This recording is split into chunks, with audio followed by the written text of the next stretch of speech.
Hello.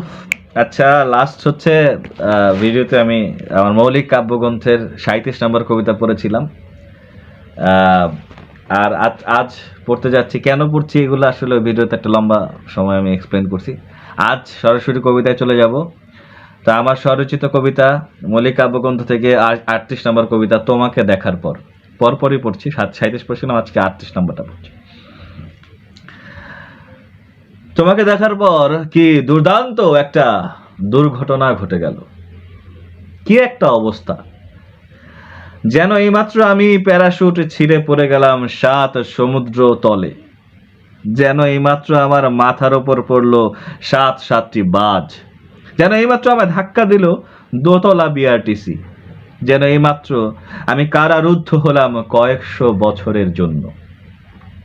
যেন কি হয়ে গেল তোমাকে দেখার পর। কি একটা অবস্থা! আমি 9 প্যাক মেরে পড়ে আছি ডোমের দরজায়। স্বেচ্ছায় বুক পেতে নিলাম রিভলভারের 3টি গুলি। আকাশে খুঁজি মাছ আর জলে তারা। আমি এই রকম দিশেহারা হয়ে আছি তোমাকেই দেখার পর।